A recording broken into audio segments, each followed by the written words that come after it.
Skyrim is no place for the weak. The dragons have returned from their eternal rest. Bandits have claimed most of the strongholds in the war-ravaged province, and if the people and the creatures don't kill you, the cold sure as hell will. That's why in this time of turmoil, there is nothing more valuable than a good sturdy sack, complete with a huge hulking pair of iron balls. And fortunately, there are plenty of awe-inspiring sacks to admire across Skyrim. So good in fact that all the snow of the north couldn't cause them to shrink up. In this video, we're going to count down the top 5 sacks in Skyrim, and we know what you're thinking. This isn't the most orthodox trait, and for that reason, we're ranking our picks based on more than just their bravery. To us, the best sack is attached to someone who is incredibly ballsy, someone who is willing to take on an endeavor that far exceeds their power and their abilities. Mirek is as tough as they come, but challenging the Dragonborn is hardly showing off a top sack, as the challenge is well within his abilities. No, we want to see common mortals taking on tasks that a hero would find daunting.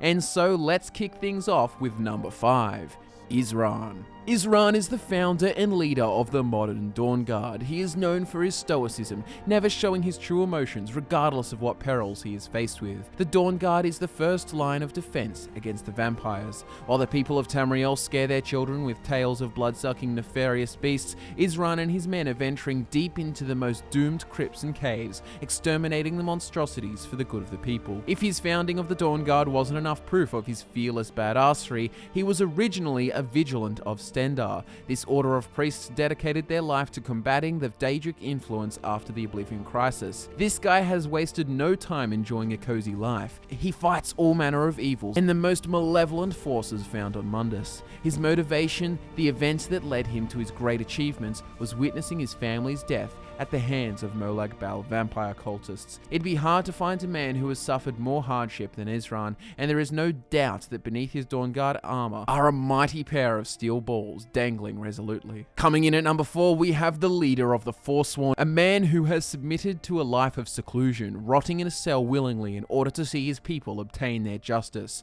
This man is Madanach, the king in rags. After the failure of the Reachmen at the hands of Ulfric and the Empire, most men would have given up, pleading for their life or dying a martyr for the cause, but Madanach rose above the adversity. He formed the Forsworn Rebellion, creating a movement even more determined and resilient than what had come before it. Deep beneath the city of Markarth, in a cell devoid of light and fresh air, where most men would lose their minds, Madanach toils over scrolls and parchments, strategizing and commanding his people. Madanach is such a skilled leader that he can inspire loyalty from his prison and can even mastermind a conspiracy in quill and ink. Strong-willed and shrewd, this man is totally pledged to his cause. With cunning words and manipulation, this seemingly poor and lowly man pulls the strings of his captor and just about everyone living in the city of Markarth. They may not have seen the sun for years, and they're probably covered in dirt and dust, but that doesn't detract from the quality of this guy's sack. In third place, with a sack of pure bronze, is the leader of the Thieves Guild, Mercer Frey.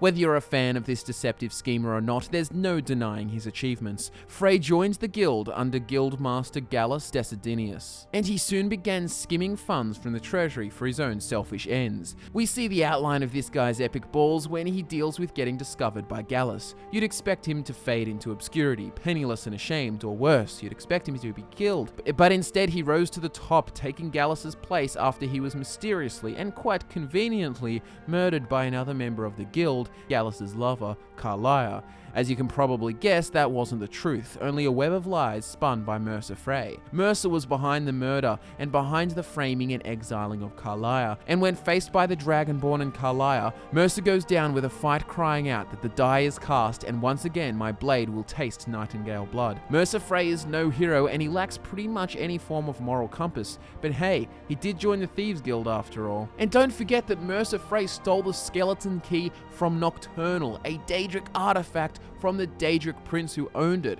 so that's pretty impressive in itself. So this conniving crook has the sneakiest sack, a pair of grapes that he took all the way to the position of Guildmaster. Taking out the silver, we have the man behind all of the political unrest currently rocking the province of Skyrim.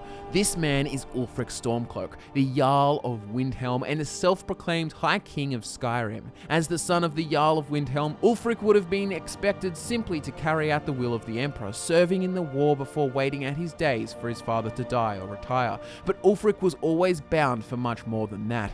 Ulfric made a name for himself by crushing the uprising of the Reachmen, taking back Markarth from the captors. The Markarth incident was a typical siege situation, and considering the tactical position of the city, it should have taken years. Ulfric was having none of that. Using the raw power of his thumb, channeling the voice of the ancient dragons, Ulfric took back the city. After his reward, the free worship of Talos, was denied to him, and the betrayal at the hands of the Empire, he challenged High King Dorrig to a duel. After his success, the board was set up and the pieces were in place. This is where he began his rebellion, and thanks to his heroism and his leadership, he managed to form a mighty force consisting of the most patriotic Nords in Skyrim. This is a man who is taking on not only the Empire, but the Thalmor. It's hard to believe that one man can have so much influence, and it all comes from his passion, his ambition, and his love for his home. There's no doubt that this man has a beastly pair of balls. And finally, coming in at number 1, we have the finest sack in all the land. This one puts all the others to shame, and this is because our number 1 pick